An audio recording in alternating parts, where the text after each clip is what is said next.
Ce fut le 3 avril 1484, jour du baptême de Manisoyo, les représentants du roi Nzinga Kuvu sur la côte atlantique congolaise. La cérémonie baptismale débuta par un grand feu sur la place centrale de Soyo. À la demande expresse des missionnaires baptistères portugais, Manisoyo ordonna que soient brûlées toutes les statuettes mystiques, tous les masques et bâtonnets sacrés, tous les colliers et bracelets bienfaiteurs, toutes les figurines protectrices, toutes les reliques de la spiritualité Congo. En un mot, au bûcher tous les saints frusquins qui symbolisaient l'ancestralité pluriséculaire Congo de l'Égypte pharaonique en Banzan Congo. Tout brûla.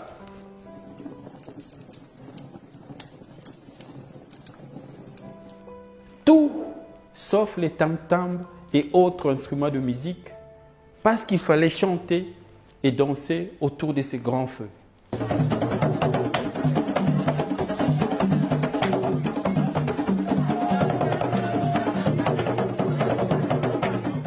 Ces jours-là, les conquistadors européens installèrent malicieusement la suprématie de leur civilisation dans tous les coins et recoins de nos consciences, après nous avoir suggéré l'incinération ontologique de notre civilisation.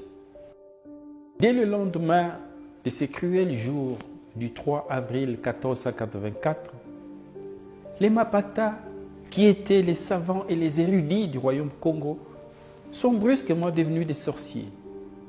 Les Nganga Kisi, qui étaient nos médecins d'alors, sont devenus des féticheurs. Les Nganga Nzambe, les Fumumpezo, qui étaient prêtres, chefs spirituels et responsables du kaolin sacré, sont devenus, du jour au lendemain, des satanistes. Les Nganga Mayele, qui étaient nos intellectuels, nos éducateurs et nos enseignants, sont devenus des êtres malfaisants. Ces bûchers, c'était donc la mise à feu de notre âme. C'était les brasiers de notre mémoire, la calcination de notre passé, la crémation de notre culture, l'ignition de notre histoire.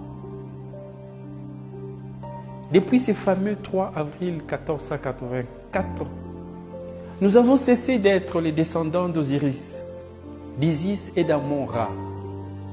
Nous avons cessé d'être la progéniture des Kam, des Couches, des Mizraïm, des Nimrod.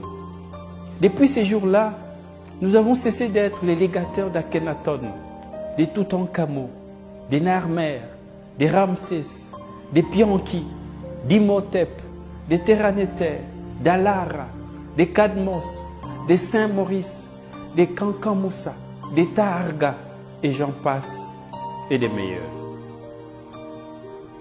Voilà nos illustres ancêtres de l'Égypte pharaonique, de la Nubie, des Méroé, des Napata, qui ont été le premier au monde à avoir pratiqué l'agriculture, l'élevage et l'architecture le long du Nil. Ils ont écrit le premier texte sacré monothéiste de l'histoire humaine, ainsi que le texte des pyramides. C'est toujours eux, nos ancêtres de Kemet, qui ont inventé les sciences, la philosophie, la médecine, les calendriers, les arts, l'écriture, l'ésotérisme spirituel, la religion monothéiste. Dépouillés de notre ancestralité égyptienne et nubienne, nous voici devenus un peuple sans père, sans repère, sans mémoire, sans passé. Un peuple tombé depuis dans la mésestime de soi, dans le mépris de soi. Or, manquer d'estime de soi et de confiance en soi, c'est se croire inférieur aux autres, c'est-à-dire devenir une proie facile pour l'esclavagisme.